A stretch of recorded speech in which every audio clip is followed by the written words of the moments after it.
उत्पत्ति का पुस्तक 29वां अध्याय का मनन। 29वां अध्याय में 35 वचन लिखल गल बाटे और ये 35 वचन के 3 भाग में बांटल गल बाटे। पहला का 15 वचन ये पहला भाग बाटे। दूसरा पहला वचन मतलब 16 वचन से दूसरा भाग बा 30 वचन तक। 31 से लेके 35 वचन तक तीसरा भाग बाटे।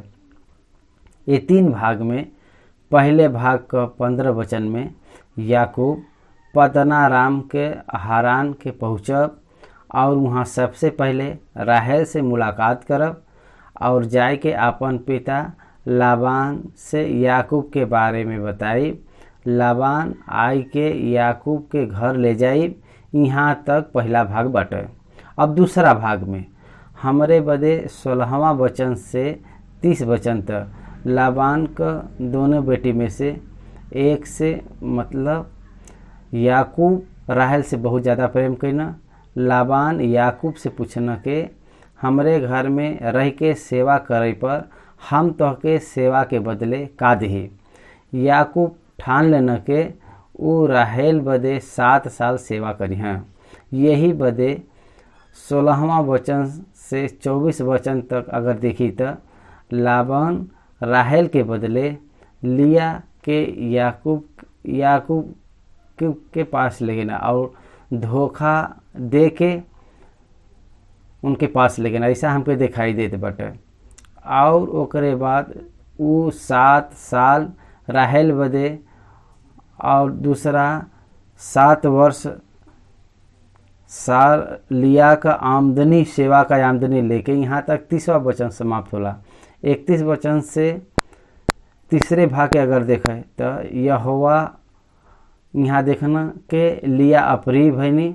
तब परमेश्वर उनकर को खोल के 4 पुत्र के देना, रूबेन, सिमोन, लेवी, यहूदा। ये 4 पुत्र के परमेश्वर लिया के देना। ये प्रकार से 29वां अध्याय का इतिहास हमरे बदे विवरण कर लगल बाटे। पहला वचन से हम वचन का मनन करब। फिर याकूब अपन मार्ग लेना और पूर्वी के देश में ना याकूब बेरशेबा निकल आईना और उनके माता पिता ईसाक और उनका आज्ञा उनकर माता रिबका का भाई लाबान के बेटी में से एक से विवाह करके लेके आवे बदे उनके भाई का क्रोध शांत होए तक वो विराम लेते हुए वो पद्दनाराम के हारान के आवत बा। एक बीच के मार्ग में वो बैतेल के अनुभव के देखे रहना। जब वो हारान को पहुंच गई ना उनके पूर्व देश करके बतावल गल बाटे। फिर याकूब अपन मार्ग लेना और पूर्व के देश में आना और दृष्टि कई के का देखना के मैदान में एक कुआं बाटे और ओकरे पास भेड़ बकरी के 3 झुंड बैठल बा।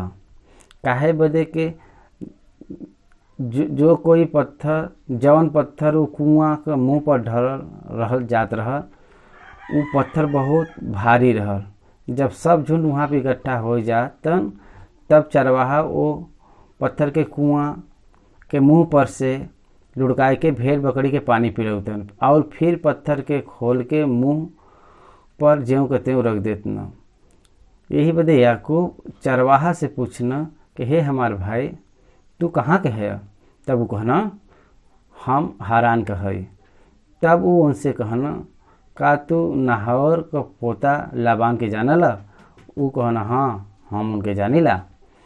फिर वो उनसे कहना का वो कुशल से बयान। वो कहना हाँ कुशल से तो बयान।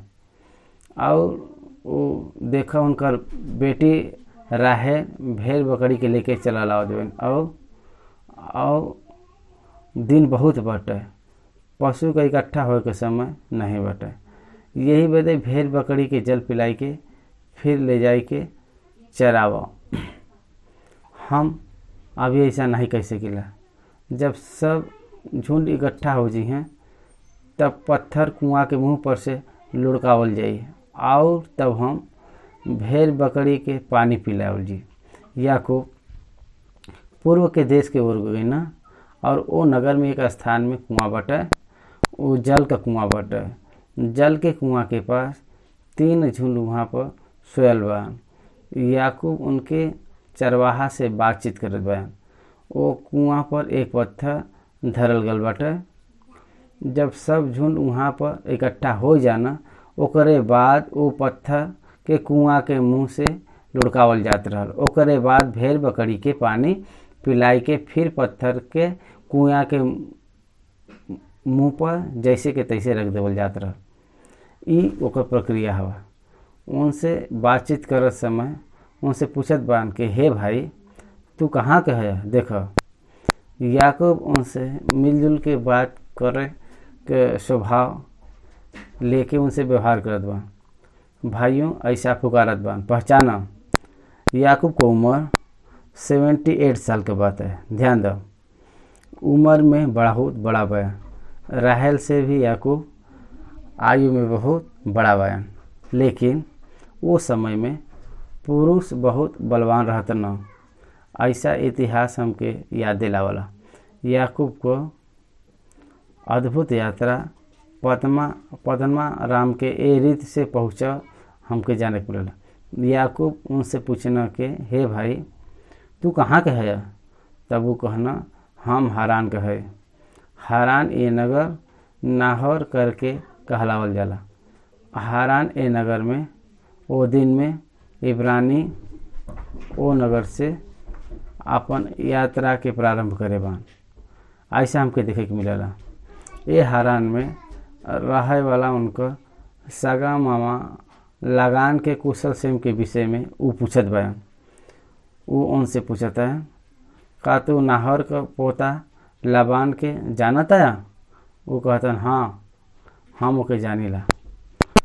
नाहौर का पुत्र का नाम बतुएल बाटे। बतुएल का पुत्र का नाम लाबान बाटे।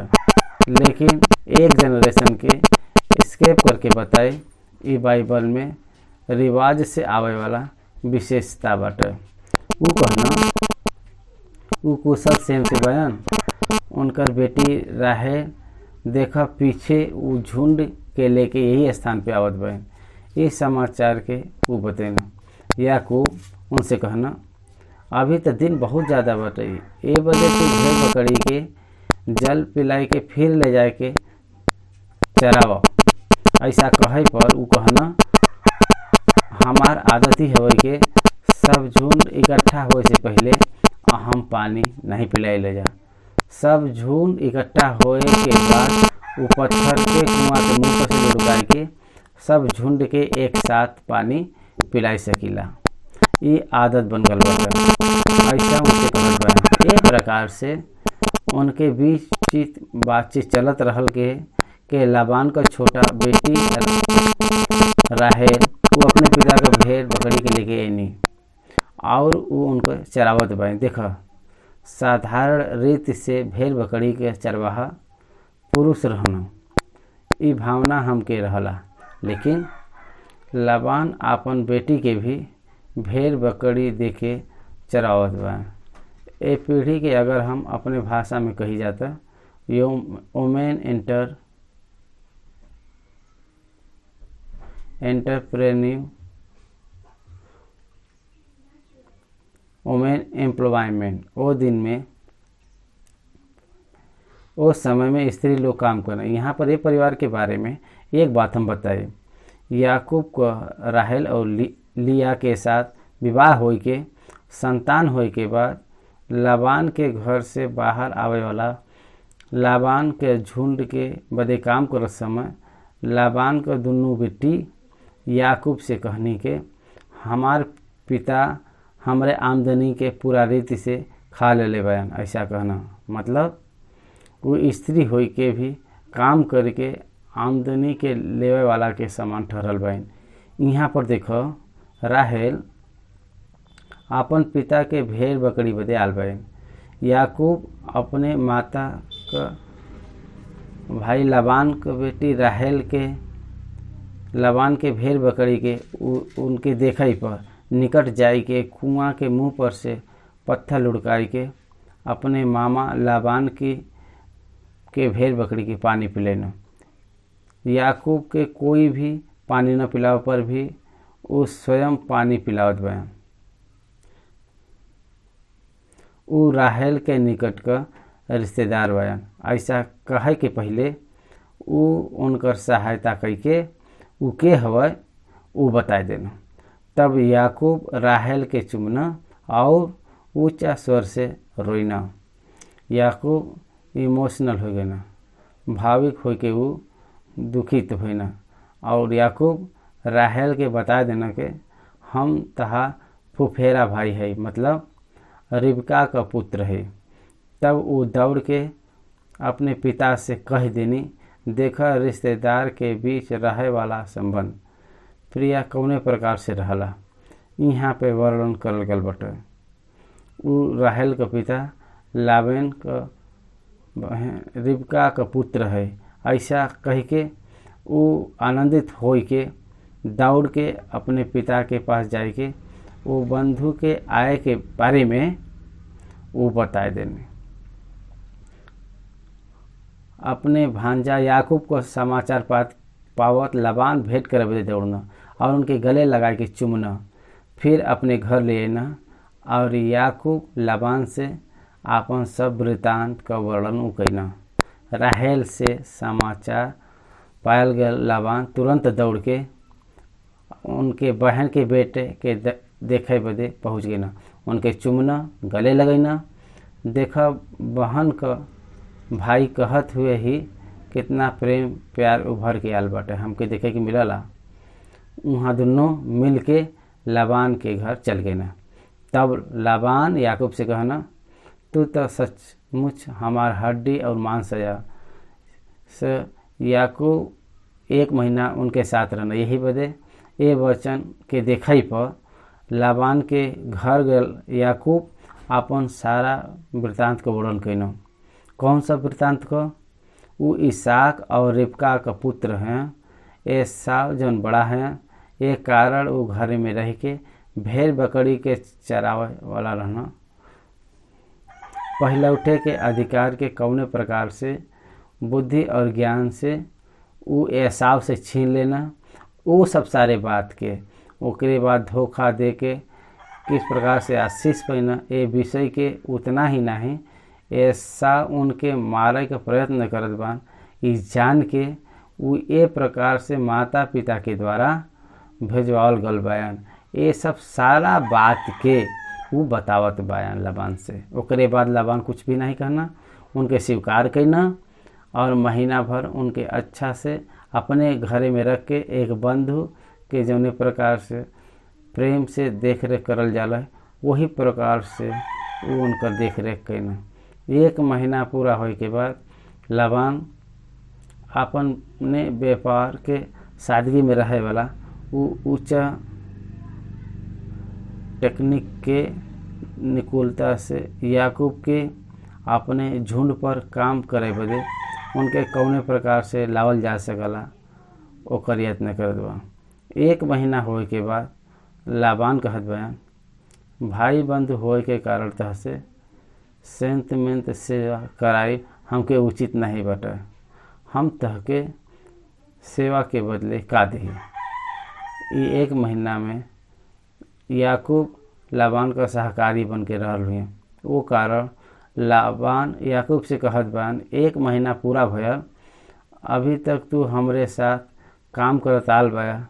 अब तू हमरे सगा भांजा हो के नाते हमरे बदे सेंतमेंत सेवा करवा का हमके ऐसा करवाई उचित नहीं बाटे। तू अगर आमदनी के चाहत हम ओकरे बदले आमदनी देबा। यही वजह तू हमरे साथ आमदनी पर काम कर। ऐसा कह के वहाँ पर फिक्स करावत बा। उनके वहीं पर स्थिर करे बदे वहीं पर रह जावे के प्रयत्न करत बा। 16वां वचन, लाबान का 2 बेटी रहने, जिनमें से बड़ी का नाम लिया और छोटी का नाम राहेल रहल। लिया के तो धुंधली आँख रह, लेकिन राहेल रूपवती और सुंदर रहने। यही बदे याकूब जौन राहेल से प्रीति रखत न, हम तहरे छोटी बेटी राहेल बदे 7 वर्ष तहार सेवा करब। देखो याकूब भेड़ बकरी के नहीं मांगता, उनके माता पिता का बताए बा लाबान के बेटी में से एक के से विवाह करके ले आई है, ऐसा बताए रहना।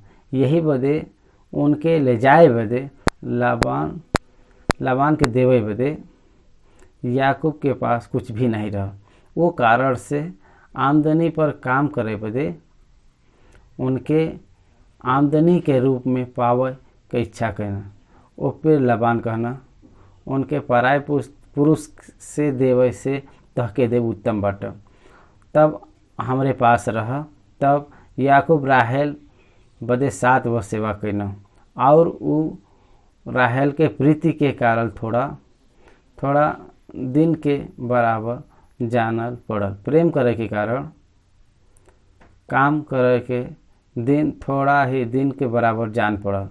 यही बदे प्रेम एक व्यक्ति के वो अद्भुत रीति से प्रेरणा देला, ऐसा हमके जाने के बाद। द लव मोटिवेट्स ए पर्सन। प्रेम एक व्यक्ति के प्रेरणा दे के बलवंत करला, जबरदस्ती करला, ऐसा हमके समझे के बाटे।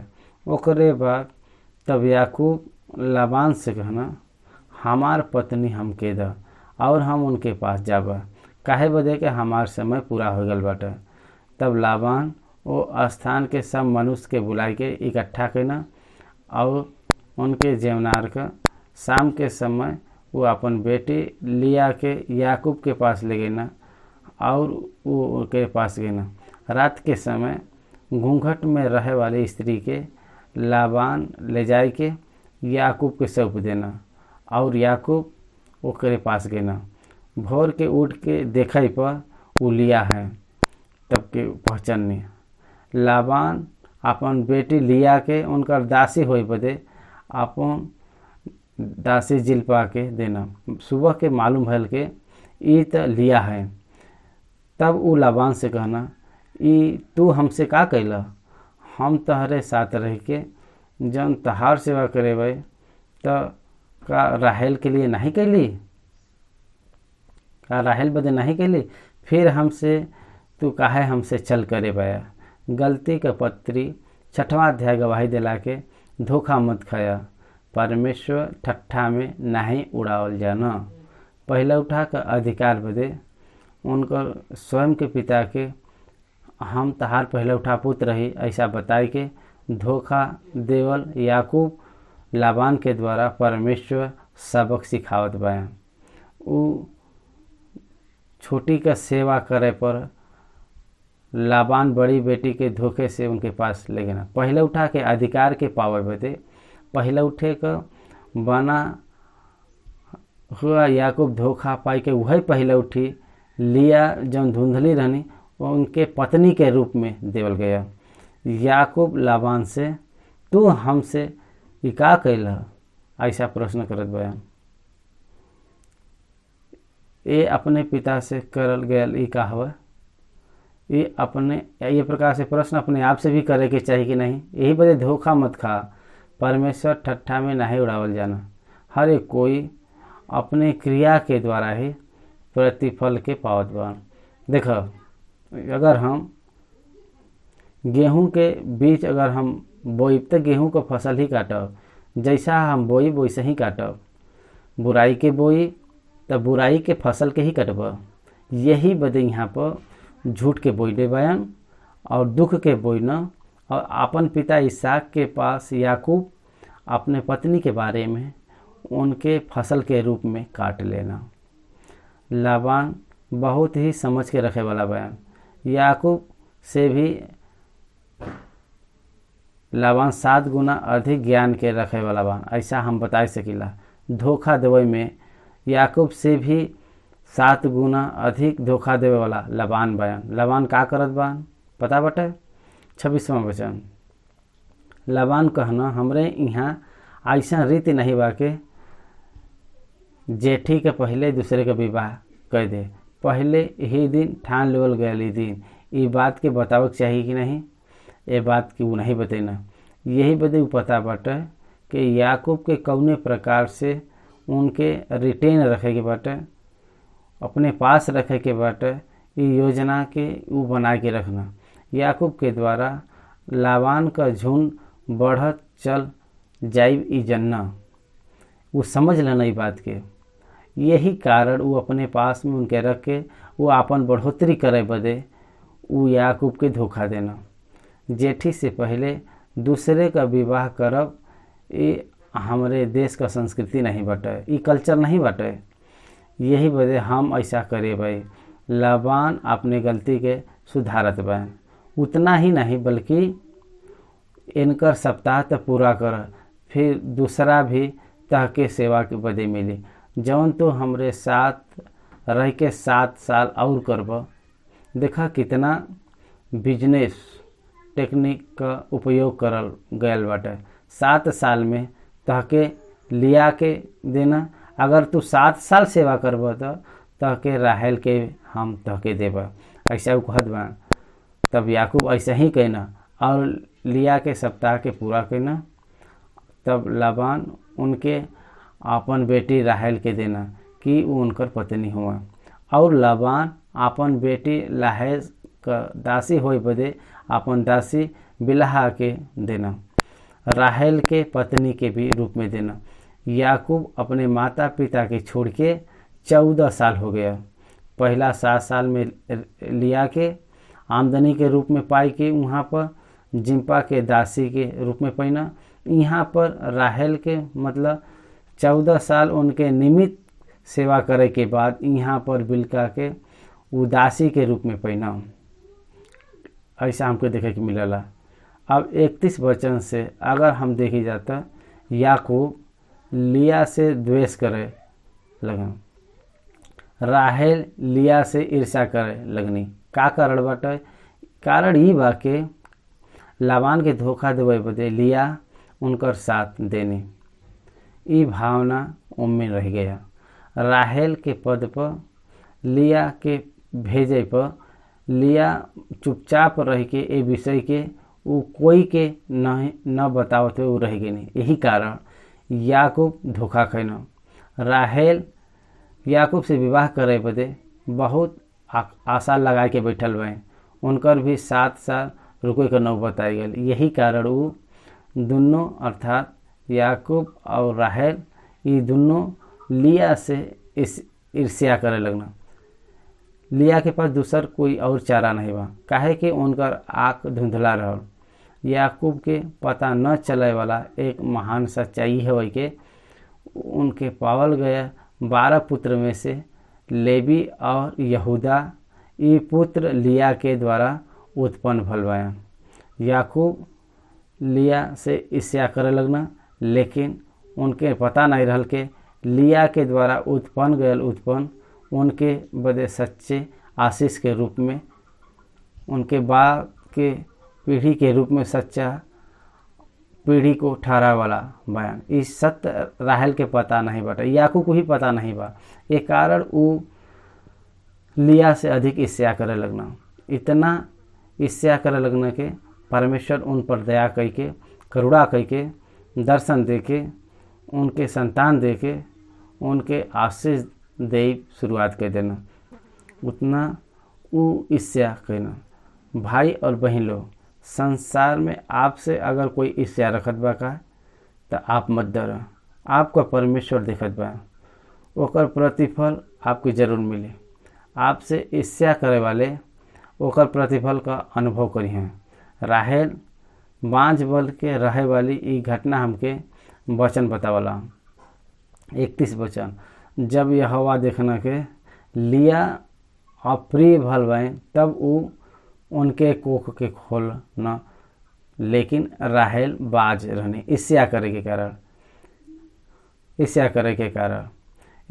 के द्वारा गर्भवती भयनी और वो परमेश्वर का अनुग्रह के पैनी। वो हर एक पुत्र के जन्म देते समय यहोवा के अनुग्रह के द्वारा, यहोवा के हाथ में हम अपने संतान के पावत भाई। एक अद्भुत सोच के लिया प्रकट करे भाई। एक और विशेषता बताई हम सुनो। याकूब जिससे अधिक प्रेम कहना ऊ राहेल। बिन्यामीन के जन्म देवे के बाद उ मर के बैतलहम के सरहद में दफनावल गई।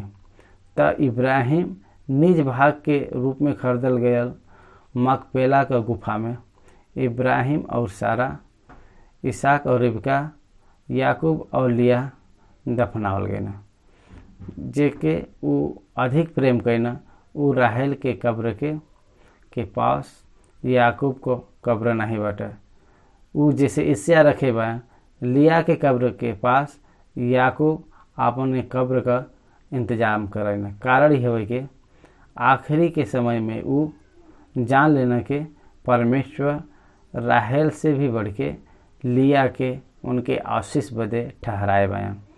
12 पुत्र में से 6 पुत्र और 1 पुत्री लिया के द्वारा उत्पन्न भइना।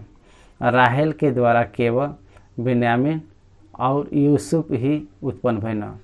दासी के द्वारा एक के 2 ऐसा 4 पुत्र के याकूब पैना। यही बदे लिया सबसे बढ़ के याकूब के संतान के देवल गल पत्नी के रूप में दिखाई देना। उनके ईर्ष्या का पाइप यहोवा देख के उनके कोख के खोल के संतान के देव शुरुआत करना। लिया गर्भवती हुई के पुत्र के जन्म दी के यहोवा हमरे दुख के देखे बन कह के आनंदित होत बन और दुख के भी पावत बन। अगर पति अगर प्रेम न करे तो पत्नी के ऐसे बड़ा दुख कुछ भी नहीं हो सकला। उ ई कह के उनकर नाम रूबेन रखना कि यहोवा हमरे दुख पर दृष्टि करे बया। अब यही बदे अब हमसे पति हमसे प्रेम रखी हैं। याकूब प्रेम न रखत हुए भी भौतिक रीति से पत्नी हैं। यही बदे उनके पास जाए के बच्चे के वो जन्म देत बाया। प्रेम न करे वाला पति के द्वारा उस संतान के पावत बाए। अब भी हमार पति हमसे प्रेम करी हैं कई के सोचत बाए। मतलब जब वो अपने पहले संतान के पावत ने तो याकूब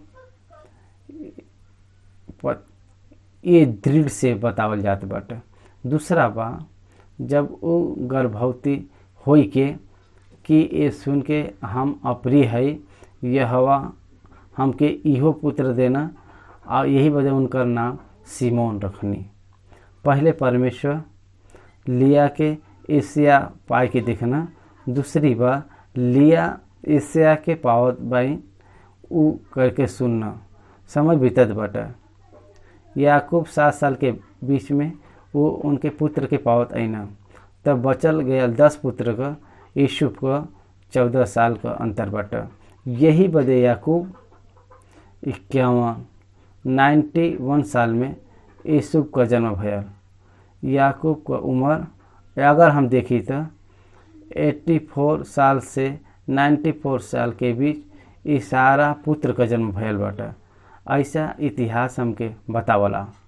वो तीसरा बार गर्भवती भइल। अब की बार तो हमार पति हमसे मिल जी हैं मतलब प्रेम करे लगी हैं। तीसरा पुत्र के हम जन्म देवल जात भाई वो करके आशा रखनी के अब तो वो हमसे प्रेम करी हैं, लेकिन वो उनसे प्रेम नहीं करना। अब तक 3 पुत्र के जन्म दिले भाई, फिर भी ए बार हमके मिल जी हैं। वो बेचारा आशा रखने 35 बचन उनके हमारे द्वारा 3 पुत्र भलवान। यही बदे उनका नाम लेवी रखल गया। तीसरा पुत्र का नाम लेवी करके रखल गया। फिर वो गर्भवती भैनी और उनके और एक पुत्र उत्पन्न भैना। वो कहना अब की बार तो यहोवा का धन्यवाद करब। यही बदे उनका नाम यहूदा रखनी। यहोवा का हम धन्यवाद करब और उनका नाम यहूदा रखनी। अगर आप यीशु मसीह के वंशावली के देखब तो लिया का नाम वो वंशावली में आयल बा। राहेल का नाम नहीं, लिया का नाम आयल बाटे। उनकर धुंधली आँख रहल, बदसूरत रहनी, तिरस्कार करल गए रहनी, ईर्ष्या करल गए रहनी। फिर भी परमेश्वर उनके पुत्र के वंशावली में लेके आईना। यही बदे तब उनकर कोख बंद हो गए, वो बच्चा के जन्म दे रोक गयल। ओकरे बाद परमेश्वर उनके और 2 पुत्र के देना, ये अद्भुत विशेषता बाटे। कोख बंद होए के बाद मोनोपोसिस स्टाफ होए के बाद फिर से संतान के उत्पन्न करब, ये सचमुच बहुत ही वंडरफुल थिंग बाटे। ये सचमुच बहुत अद्भुत कार्य बाटे। यही बदे लिया का परमेश्वर फिर से स्मरण करत आल बैन। ऐसा हमके बाइबल ग्रंथ में स्मरण दिलावला। हम 29वां अध्याय के समाप्त करत बाई।